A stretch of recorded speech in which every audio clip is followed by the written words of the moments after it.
Hi everyone, welcome to my channel fThe Books. My name is Ellie and today I thought it'd be fun to film a festive tag video.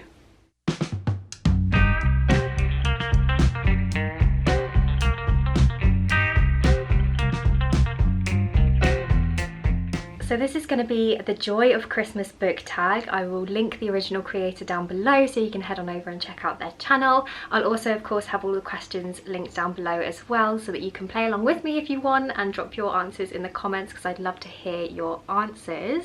But yeah, today is Sunday and we recently decorated our house, so I'm feeling super festive, so I thought it'd be really fun to do something Christmassy today. So I really hope that you enjoy this video and I hope that it helps you to feel Christmassy and festive too. So yeah, without further ado, I'm just going to jump straight in with the first question. So the first prompt is anticipation, and it says, the Christmas excitement is real. What book releases are you most anticipating? So for this question, I am going to choose Hellbent by Leigh Bardugo. I think this is coming out on the 10th of January next year, so not too long to wait, which is very exciting because this is the sequel to Ninth House, which is a book that I read earlier this year and I really loved it. So I'm super excited to continue on with the story and to see what happens next, especially because the first book ends on quite a cliffhanger at the end and a big reveal. So yeah, I'm super excited to jump straight into the next book.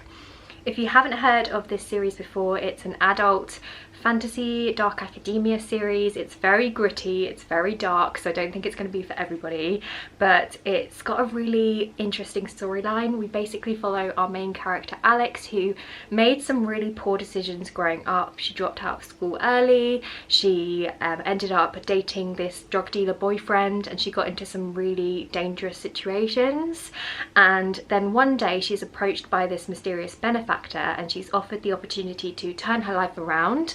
And he basically encourages her to join Yale University and to become a member of the fThe House, which is a secret society.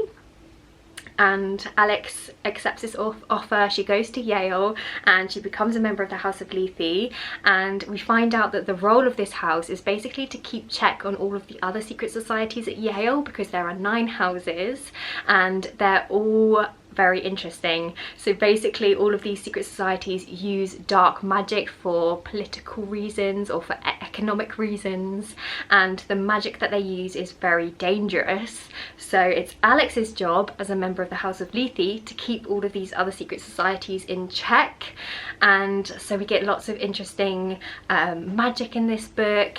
And there's also a couple of mystery plot lines as well in the first book, because we have a murder that happens on campus and we also have someone who goes missing. So there's a lot of intrigue in this story as well, and it's just so good. So I'm very excited to get my hands on the sequel next year. Okay, so the next prompt is Christmas songs and carols. What book or author can you not help but sing its praises? Now, I struggled to think of a answer to this question because there's lots of authors that I really love, but a new one to me this year is Erin A. Craig. So I read both House of Salt and Sorrows and also Small Favours by this author this year, and I really enjoyed both of these stories, and I think she's now probably going to become a auto-buy author for me because I just love their writing style. So yeah, these are both fantasy standalones and they're both inspired by fairy tales. So the first book, House of Salt and Sorrows, is a very straight up retelling of the 12 Dancing Princesses fairy tale, and it has a real gothic feel, and I really enjoy how the author mixes whimsy with horror, and it's just so good. And then the second book that I read, Small Favours, is a much more loose retelling. It's more just kind of inspired by various different fairy tales, including the Rumpelstiltskin fairy tale and also possibly a little bit of Red Riding Hood, and it has that kind of traditional trickster fThe type situation in it, and it's much more of a small town setting. So Small Favours is less gothic and it more focuses in on small town politics and on sort of mass hysteria really as things start to go awry. So yeah, I would recommend both of these stories. I think that House of Salt and Sorrows is a little bit more fast paced, whereas Small Favours is much more of a slow story and a slow build up. So it depends what your preferences are when it comes to reading stories, but yeah, I just loved her writing in both of these books, so we'll be very intrigued to pick up anything else that she publishes. Okay, so the next prompt is Gingerbread Houses. What book or series has wonderful world building? Now again, I could have picked so many books for this prompt. I've read so many fantastic fantasy stories that have amazing world building, but again, I'm going to choose one that's new to me this year, and I'm going to choose Shadow of the Gods by John Gwynne. So this is the first book in a relatively new Norse-inspired fantasy series, and it has such a cool setting. So basically this series takes place a century after the Norse gods died, and the world is literally littered with the bones of these dead gods, which is just so cool. There is literally a city that is inside the skull of this like snake god, which is just so awesome, and it's got really interesting magic in here as well. So all of these bones from the gods kind of emanate or radiate this kind of magic, and we also have people known as the Tainted in this world who have inherited powers from the gods, and because of that they are seen as bad and they're enslaved. And I just love all the Norse inspiration in this storyline, and there's also some really great characters as well. So you follow three main perspectives in the first book. You follow Orca, who is this really badass mum who will do anything to protect her son. There's also another badass female character called Elvar, who is trying to prove her worth in the highly acclaimed Battle Grim as like this powerful warrior. And we also follow a male character called Varg, who is an ex-slave who is basically out for vengeance, and yeah, it's just really cool. So if you're looking for a fantasy series to pick up this winter, you might want to consider this one, especially if you like Norse inspired stories and you're looking for something with a snowy atmospheric setting. The next prompt is A Christmas Carol. What is your favourite classic or one that you want to read? So I haven't read many classics at all. Honestly, I find it a really intimidating genre for some reason, and it's something that I definitely want to delve more into, because I do think that part of that barrier is just in my head, and I'm sure that I would enjoy a lot of these stories once I've actually given them a go. But one that I've been meaning to pick up for the longest time is The Picture of Dorian Gray by Oscar Wilde. I did actually have this one on my autumn TBR this year, but I just never got round to it, so I need to correct that and I need to pick it up at some point, because I think that I will really enjoy it, because this is a gothic classic, and if I'm going to enjoy any classics, I'm probably going to enjoy the gothic classics, because I just love spooky stories and I like gothic writing. So yeah, I'm sure that I would really enjoy this one if I picked it up. I don't really know much about the plot really, other than the vague premise that we follow our main character Dorian Gray, who sells his soul to have this magic portrait painted of him, and I know that the portrait ages instead of him so that he can stay young and beautiful forever.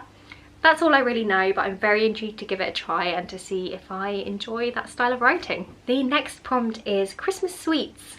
What book would you love to receive for Christmas? So I have a really long list of books that I would love to get for Christmas, but one that I think would be fun to have on Christmas Day is a book called A Wizard's Guide to Defensive Baking, written by T. Kingfisher.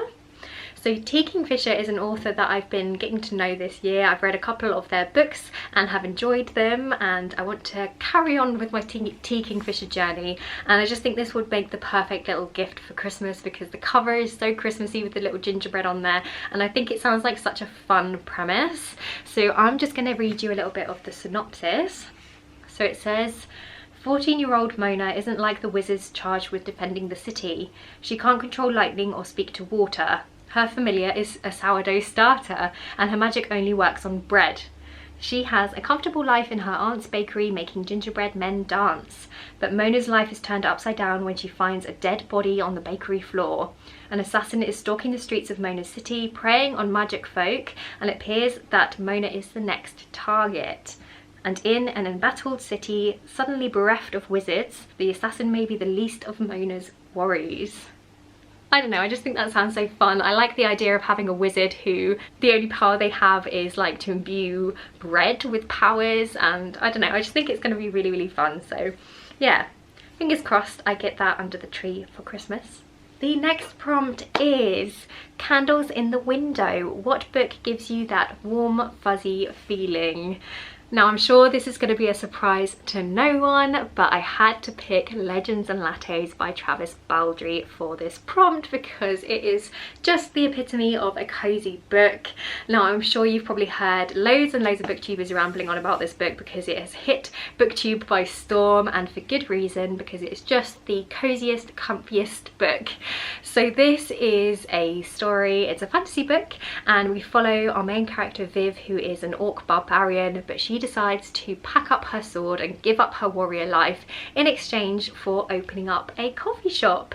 And that is literally all the story is about. It's about her moving to this new town, opening up a coffee shop in a town where no one actually knows what coffee is, which is quite funny, and she's just kind of building connections with the people in her community, and it's just so wholesome. So if you haven't picked it up yet, you need to. It's now been traditionally published here in the UK, which is very exciting, so you can get your hands on a beautiful hardcover. And yeah, I just think this would make such a cute gift as well if you know someone who you think could like a nice pick-me-up this winter. The next prompt is Christmas trees and decorations. What are some of your favourite book covers? I have so many books that I love the covers of. There are so many fantastic books with fantastic artwork. I couldn't pick just one, so I'm just gonna give you a little montage of books that I think have really gorgeous covers, so enjoy.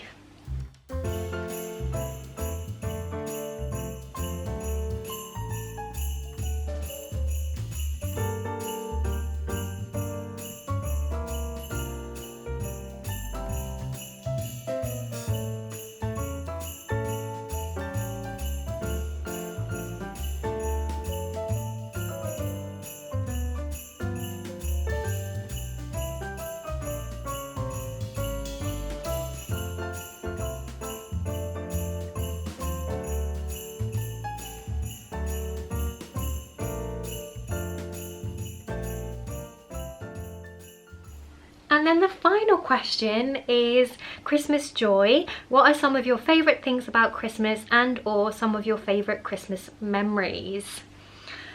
I mean, there's just so much that I love about the festive season. I really enjoy the whole build up to Christmas and just the holiday season in general. I like, you know, things like enjoying mulled wine, decorating the house, sneaking out to buy presents for loved ones. I just love it all, really. I also really enjoy on Christmas Day when I wake up in the morning, because I'm often the first one up because I'm really excited and I tend to wake up early on Christmas Day, and I just really like kind of popping on a robe and sneaking downstairs when it's still dark because it's early in the morning, and just turning the lights on and sitting with a cup of tea in front of the twinkling Christmas tree, and just having that sort of moment of peace and that moment of quiet before all the craziness descends and Christmas properly begins. I just really love that kind of stillness and just, you know, sitting by the tree and just feeling excited and thankful, and yeah, I just love that. Okay, so that brings me to the end of this video. I really hope that you've enjoyed it. I hope that you're feeling really festive.